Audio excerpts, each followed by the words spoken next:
You are listening to Unstoppable Actors, the essential podcast for ambitious, aspiring actors with me. I'm Louise, the founder of Standby Method Acting Studio, and every week I'll be talking with you and sharing how you can become a paid, working, unstoppable actor. Because you can. An acting career is doable.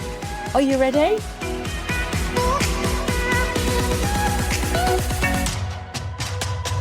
Hey, unstoppable actor. I am so excited to unpack today's podcast episode with you. We are diving into all things auditions, because auditions can be so bloody scary. They can result in nerves completely taking over.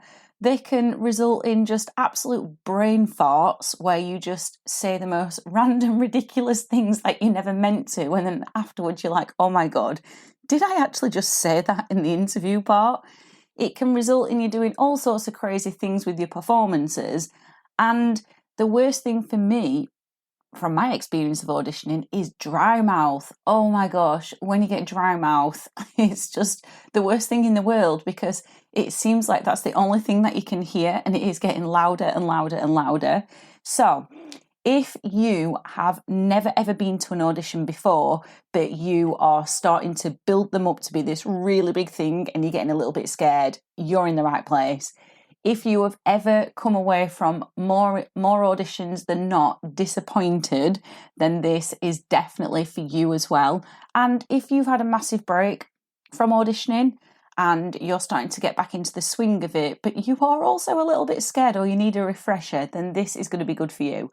As I've already said, auditions can just cause us to do some really crazy shit that we did not mean to do. And afterwards we're like, oh my God, why did I do that? Why did I say this? What an idiot I am. I wonder what the panel even think about me. I bet they think I'm such a moron. And we can go away being really self-deprecating. And that's the thing that I want you to stop doing, because it just doesn't help you for your next audition. Yeah, we all make mistakes, and we're not superhuman, so we're gonna make mistakes, and we have to be kind to ourselves when we do, and not throw ourselves into this pit of nasty, horrible comments about ourselves, because hey, some auditions go that way. But with today's podcast episode, I'm hoping that it's going to make it much easier for you. It's going to make the process much smoother for you. You're going to have more confidence in yourself, and you're going to have some brilliant tips that you can take away and put to use before you even get to the audition, so you feel so much more confident in yourself. Now, I've got some brilliant tips to share with you, but before I go through them, I'm going to share with you one of the worst audition experiences of my life, because I don't think there could be an audition, and I mean, I could be wrong, but I don't think there could have been an audition that could have gone worse than this. And if I've got through this audition and come through the other side and I'm still here to tell the story, hopefully this is going to inspire you. So I went to this audition for this agency. This was like really early on in my acting career. And it was a cooperative agency, which means it's run by actors. And I'd spent absolutely ages and ages and ages, like loads of time prepping my pieces that I was going to present to them. I'd spent loads of time choosing the pieces, the ones that I felt were right for me, the ones that I enjoyed, the ones that I connected to. And yeah, I'd got help with my pieces as well. And I went to the audition obviously feeling a little bit nervous, because we all do, and I am probably one of the most nervous actors on the planet. It's just now that I've trained in method, I can get those nerves under control pretty quickly, but before I couldn't. So I got to this audition and I went into the building and I was waiting outside in the waiting room for what seems like a lifetime, and I'd already started to stress myself out by constantly going over and over and over and over the lines. Now, I don't think that's a good idea, because when you do that, you're kind of telling yourself on an unconscious level that you don't know the lines and that there's a good chance you're going to forget them in the audition. So if I was to do that audition again, I definitely wouldn't have sat outside the bloody audition room doing that, because that just amplified the nerves. So when I went in to the room, when I was called in, obviously, yes, I was nervous, and I had this added pressure now of going, oh my God, do not forget the lines. But what made it worse is when I got in there, there was like, I can't remember how many actors exactly, like maybe 8, 10. So there were 2 that were sat on chairs in front of me. And then there was about maybe 6, 7 sat all around the room on like, they had like these, well, it looks like tables attached to the walls. So they were sat on those and they had their back turned to me and they were just chatting away to themselves. Now, I don't know if that was done on purpose to put me under pressure a little bit and to put all the other auditionees under a little bit of pressure, but I found that so distracting. And I found it quite rude, to be honest. So in my head, I was like, oh my God, these people are so rude. Like they're chatting amongst themselves and laughing whilst I'm having this interview. And I just felt a little bit put off. So this is when the brain fart started happening. They started asking me questions like, so why do you think you could be an actor? And I felt like I was being attacked. I probably wasn't, but it's just that my head was in a completely different place because of these people at the back just chatting amongst themselves. And I was like, oh my God, I'm on the spot here. And it completely left my head why I even wanted to be an actor. You know, I completely forgot my love for it, my love for creativity, the fact that I love playing with my imagination. I completely forgot the fact that I love inspiring people and I love, you know, simple things like understanding other humans. Totally forgot all of that. I can't even remember what answer I gave, but it was a very brain farty answer. And I know when I came out of that audition, I was like, oh my God, what have I just done? I felt stressed out to the max. I could feel the stress whizzing through my body. That's never a good sign if you come out feeling really, really stressed out. We don't want to be activating our nervous systems in that way because that means that we're not present and we're not even enjoying it. And what was the other thing that happened? Oh, I think I only did one of my pieces and it just went terrible. I was kind of having this double awareness where I could see everything and hear everything that I was doing. And at the same time, it was like I was outside of my body observing myself doing it, but critiquing myself at the same time and telling myself everything that was going wrong. And it was just awful. It was absolutely awful. I have to say, I've never ever done an audition like that since. But the reason I'm sharing it is because I've already said to you, I don't think there could possibly be an audition as bad as that. I didn't forget the lines, but it just was not an enjoyable experience. And you know, if you have auditioned and maybe you've experienced something similar, I just want to share with you the only way is up. And I know we have this saying that goes around in the industry that you've only got one shot, which I do believe to some extent. And you do want to show up as your absolute best self and owning who you are and owning the pieces. But you know what? I'd never auditioned for that agency ever again in my life because I did find them to be rude, even upon reflection. But also as well, there are so many other agencies out there that just had to be one to put in the bag as a practice run to get all of my mistakes out with and just learn from. So I hope this is inspiring you, knowing that I have had terrible auditions, really terrible ones. I mean, it would have been so interesting to see the notes that they wrote. I bet it was just no, no, no, no, no, all the way across their notes. I mean, probably I'm being a bit harsh on myself, but, you know, I was inexperienced as well. It was one of my first auditions for an agency, and I think I'd put far too much pressure on myself as well. And when you do that, of course, it's never going to end up well. As I said, I was like pressurizing myself for the lines before I went in, when really I should have been taking time to relax. But it's only through experience that you really start to learn and understand these things, not just intellectually, but on a heart level. So although I've got some really juicy tips up my sleeve for you, and I can't wait to share them with you, what I want to say is, like I always say in the classes when I'm coaching my students, is that words don't teach, it's experience that does. So when I offer these tips to you, obviously I would love you to put them into practice because I know that they help and I know that they pay off, but you've got to put them into practice in a real life audition situation and even a mock audition situation, because it's only the experience of actually practically using these tips that's going to help you grow as an actor and grow in confidence and start to get really bloody good at auditions. And I have to say, guys, I'm going to be really honest with you. For a long, long time after that, I avoided auditions like the plague. I really avoided them because I became terrified of them. I thought every single audition was going to be as bad as that. I thought every audition I went to, the people were going to be rude and turn their backs and talk and chat and laugh through my audition. And I thought I was going to be crap. So I just didn't go to auditions for a long, long time after that, which obviously is not good, because that means I'm just buying into my doubts and fears. And I also wasted a hell of a lot of time. So I really don't want you to do that. If you have one crappy audition, don't worry about it. Learn from it, reflect upon it, put the tips to use that I'm going to give you, and get yourself back out there again, because you really don't want to be wasting time. Time is the only thing that you can't buy. You can't buy more of it. It is always going to pass, no matter what's going on. So please learn from my mistakes. I really, really want you to. So anyway, shall we just dive straight into these tips then? Because I think they're going to be so exciting and so useful for you. I know, because I've put them into use myself now, and I offer them to my acting students on the 10-week program, and who do one-to-ones with me, and who train with me, in all the various different capacities. And the feedback that I get is like, wow, oh my God, I had no idea this was going to work, and it really helped me feel so much more confident. So thank you. So what I've done with these tips is I've taken it from pre-audition to the audition and after the audition. So you've got 3 sections of things. So tip number 1 then is, obviously, to get an audition in the first place, you've got to write a cover letter, haven't you?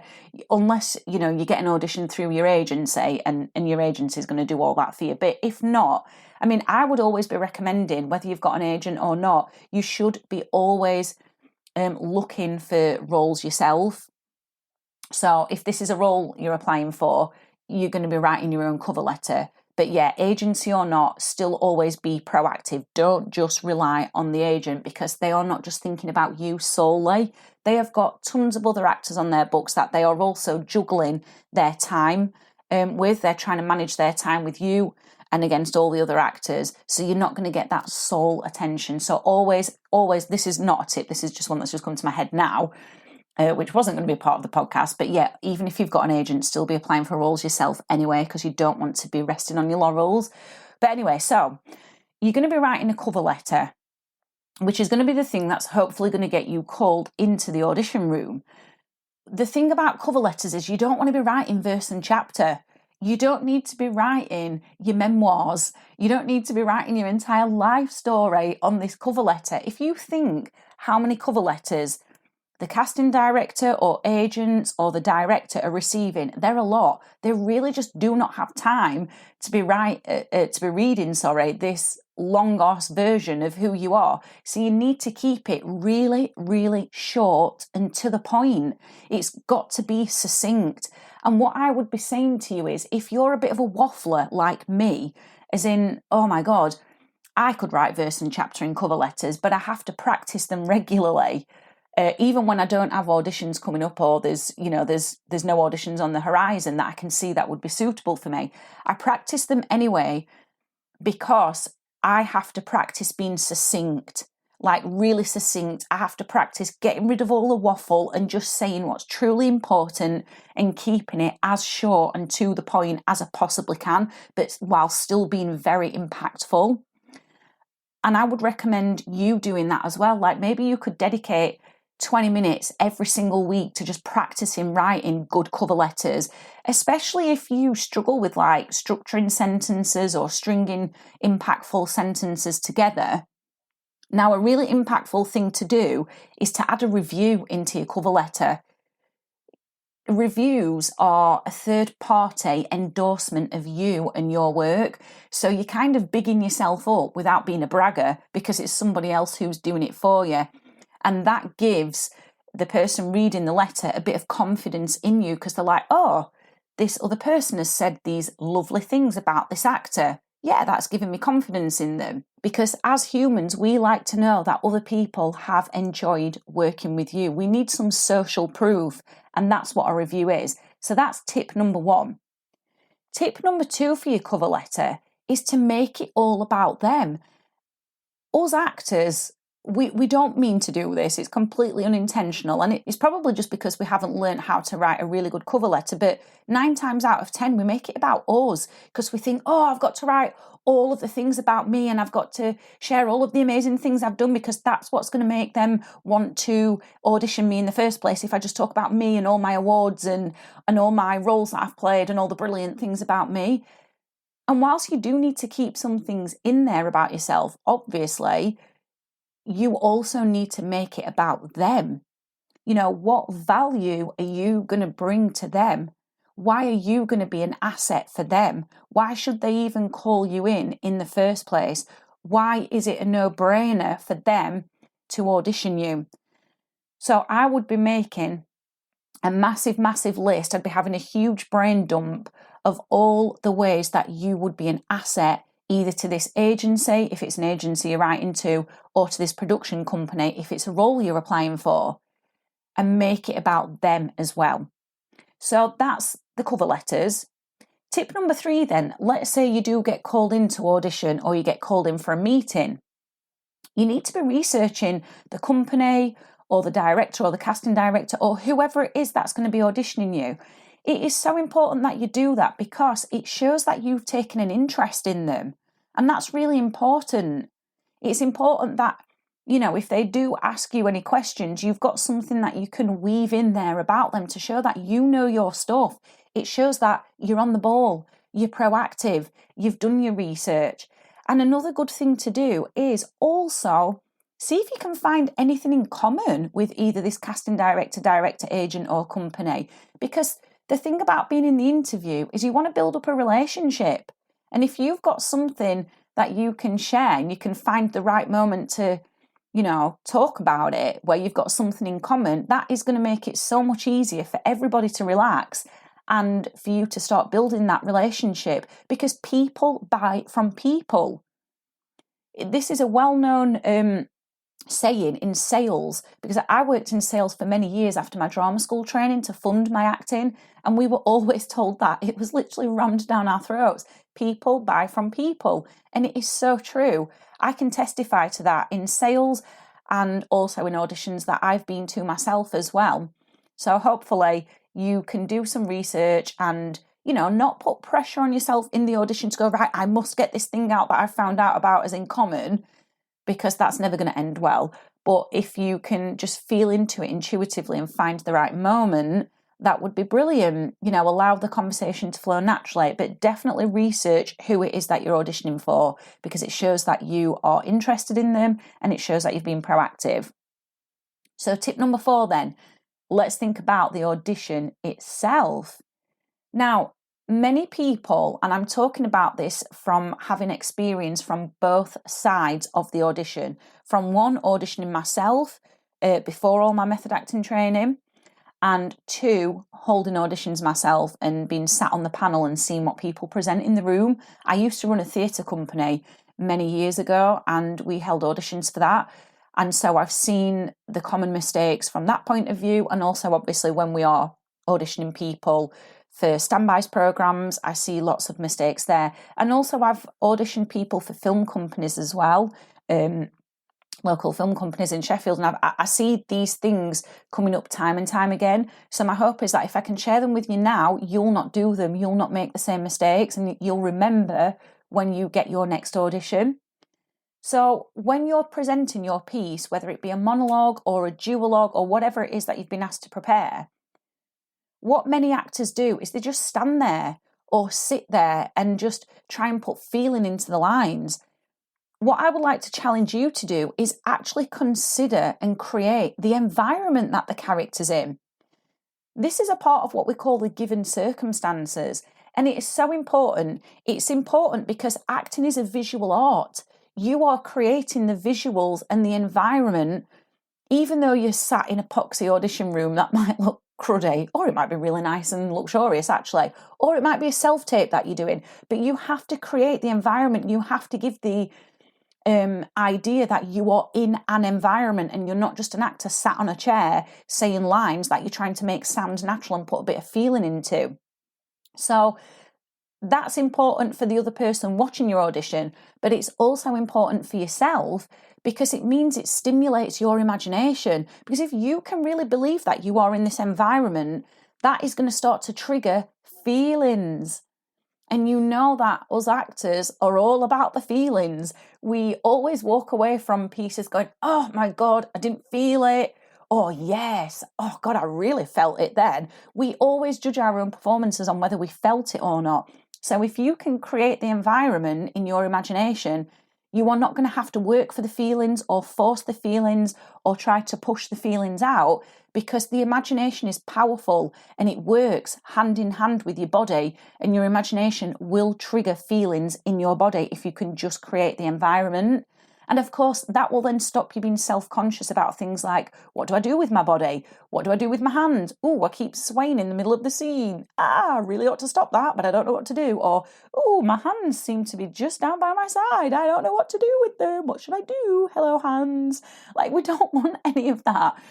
If you can create the environment in your imagination, it's going to take you away from the fact that you potentially sway sometimes or become aware of your hands. You're just going to forget all about that, and you are going to get immersed in this character. The other thing to consider is, if this is a monologue, who the hell are you actually talking to? Don't just say lines randomly and throw them out into the ether. Like, they've got to be, these words that you're saying, they're not just lines. There's an intention behind them that you are throwing out at another person that you want a response from. And if there is nobody there, you've got to create that person in your imagination. You really have to do that, because it's going to help you give a really focused audition. So those are my tips for in the audition itself when you're presenting the piece, and they're going to help you have confidence in what you're doing as well. Now, when it comes to the interview, oh God, the most dreaded question is always, so tell me a bit about yourself. And it's like, where do I start? What do I say? Do I need to be funny? Do I need to tell them a funny story and make them laugh? Do I need to tell them something a bit vulnerable about myself so they know that I'm good with my emotions? Or what do I like? Where do I even start? I've got so much life experience. There's so many things that happened in my life. Do I just recite my entire life story to them? What the hell do I do? What are they wanting to hear? Why are they even asking me this question? These things can swill around our heads, right? So what I would always recommend is having 1 or 2 stories up your sleeve that you can rely on, so you're not put on the spot. I tend to go for like, I wouldn't say funny stories, but like, I tend to share things that have happened to me that are a bit like, whoa, and they kind of do make people laugh a little bit, because it's like, God, I weren't expecting that story. But that's just because that's a part of my personality. That's who I am. I would do that with my friends, like tell them like silly stories just to make them laugh. But you don't have to specifically tell a story just to make the casting panel laugh. You know, think about who you are as a person and your personality. What kind of stories do you like telling? And then choose one from your life that would be a nice short one to tell them, but one that would, you know, be a good icebreaker and start to help you relax in the interview and help them connect with you as well. So yeah, maybe you could practice this. Maybe you could come into our Unstoppable Actors group and you could, you know, request someone who could do a mock audition with you. And you could go through this entire process, and you could make sure they ask you the dreaded question, tell us a bit about yourself. And you could practice saying your stories to them in there, and then get feedback from that person afterwards to see how you came across. And also reflect afterwards and reflect on how you felt doing that and whether you enjoyed telling the story or not. So always have a couple of stories up your sleeve so you're not put on the spot, because there is nothing worse than someone saying, okay, so tell us a bit about yourself. And then you go blank, completely blank. And the entire room goes blank. There's nothing happening. Like, that is the worst ever. Or the opposite is where you just force a story out just for the sake of it. Like, that's not good either.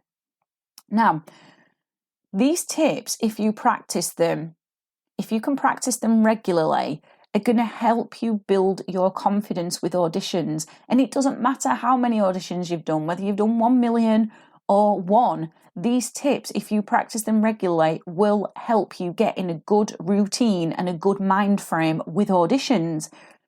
The thing you have to do, the biggest thing, and I've learned this through experience, is it's our mind that's always going to try to battle us and fight us. And it's our mind that's either going to help us do a really good audition or a really crappy one. Like I was saying to you at the beginning, when I was outside that office for the audition for the agency, I was already having a battle with myself about the lines by going round them over and over and over again, because really, I was scared that I was going to lose the lines. So what you're doing outside the audition room and leading up to it mentally is going to determine whether you get called through to the next round or not. So you have to know your worth. You have earned your right to be there. Now, you don't need to be arrogant or braggy or over the top, but if you've been called into an audition, you don't need to go over the top with trying to impress. Just know your worth. Go in with a quiet confidence about yourself, because you've earned the right to be there. And it is your mind. I've said this, but I'm going to say it again because I really want to drill it into you. It's your mind that will determine whether you get called through to the next round or not. If you don't believe in yourself, if you are doubting yourself, if you are fearful, if you are comparing yourself to others, you've already lost that audition. You've already lost it, because the mind is so powerful. But if you go in with a mindset of, you know what, I've been asked to audition, there's something about me they're interested in, I am going to do my best. I'm going to do the best that I can. Yes, I might make mistakes, but I'm a human like everybody else. If you go in with that thought process, it's going to be more enjoyable firstly, but also you're onto a winning streak that way. Now, you might not get recalled from thinking that way, but that's a much better way to approach auditions. There's so many more variables at play when it comes to getting recalled and getting cast, which I don't have time to go through on this podcast, but I definitely will on another. But you've got to go in as your biggest fan, but in a quietly confident way. Own that space. You have been asked to audition for a reason. There is something about you that this panel is really looking forward to seeing. So be your biggest fan. Big yourself up so you feel confident. Now, I've already mentioned it, but I would like to mention it again. We have got such a super supportive group called the Unstoppable Actors Group over on Facebook, and it is full of lots of different actors at various, points in their journey with acting. There's a lot of people who are brand new to acting. There's some that have had a break from acting, like a big break, and then have come back to acting. And there are others that are jobbing actors, who have got agents and getting regular paid work, and they're just working their way up towards their break. But the nice thing about it is there is no competition, there is no bitchiness. Nobody competes against each other. It's a very, very supportive group, so supportive, where everybody is just helping one another to the next step, no matter what that next step is, and everybody's learning from each other. And I'd like to invite you to come and join this group and ask another member of Unstoppable Actors to do some mock auditions with you, so you can get all of the mistakes out in a really safe environment and gain some confidence. This is not a judgmental space, so nobody's going to be like, ha ha ha, you made all these mistakes, what an idiot you are. No one's going to be like that. We don't have that, because if there ever is anybody like that in that group, they just get booted out. So you're in really safe hands. So that's my challenge to you, not to just listen to this podcast and take it in and hopefully feel inspired, but to actually take action on what I've shared with you. So come and join our Unstoppable Actors group. Link is underneath this podcast, or you could just type it in Facebook and you would find it. Request to join, fill in the questions that it asks you, so you will get accepted, and then pop a post in there and just say, hey, I'm brand new to the group, listen to Louisa's podcast, and I'm really looking to improve my audition technique. I would really, really love to do some mock auditions with someone. Is anybody up for it? And then you can arrange a time to do that. And I promise you, you're just going to take the pressure off yourself when it comes to the real thing, because you've already practiced and you've already prepared for it. And this is the kind of preparation that you can be doing that's going to be so useful. It is going to be a good use of your time. So I'm going to recap very quickly the tips that I shared with you, just in case you forgot them. I would encourage you to download this episode though, so you can keep coming back to it and use it almost like a tutorial whenever you need a refresher. But the first thing was, keep your cover letter short and sweet and to the point, and add a review in if you've got one. Next thing was, make your cover letter about them. Add value. How are you going to add value to their production or their agency? Then the next thing was to research the company director or casting director or whoever it is that you are auditioning for, because it shows you've taken an interest in them and potentially you could find some things that you've got in common. At the audition, don't just resort to standing or sitting on a chair. Actively create the environment in your imagination and the person you are talking to if it's a monologue you're doing. In the interview, have 1 or 2 stories already up your sleeve in case you're asked the dreaded, tell me a bit about yourself. Next was to know your worth. Have a word with your mind, talk to your mind and tell it, listen, you don't need to take me to these crappy places and these fearful places about making mistakes and not being good enough, because I've been called into audition, they're interested in me, I've earned my right to be there, so you don't need to chat all of this codswallop up to me, which is only going to make me really, really nervous at the audition. And then finally, come into our Unstoppable Actors group and pop a post in there asking someone to do some mock auditions with you so you can both practice. Like maybe they could be the panel and then you could be the panel for them and you could give each other feedback.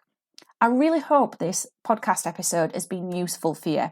My aim with all of these episodes is to help you believe in yourself and become an unstoppable actor. An acting career is doable, but it is only doable if you are cheering yourself on and you believe in yourself.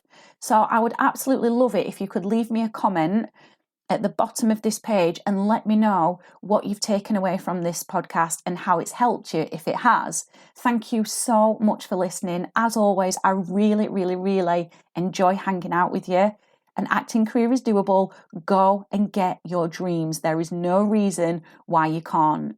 See you again soon. I have absolutely loved hanging out with you, and I really hope you enjoyed this episode of Unstoppable Actors, the essential podcast for ambitious, aspiring actors. Now, if you did, I'd really love you to subscribe so you never miss an episode, and leave a review. And if you would like weekly injections of inspiration, you'd like mini method acting challenges to keep you making progress with your dreams, come and join the most supportive acting community online by clicking the link in the notes to help you become an unstoppable actor.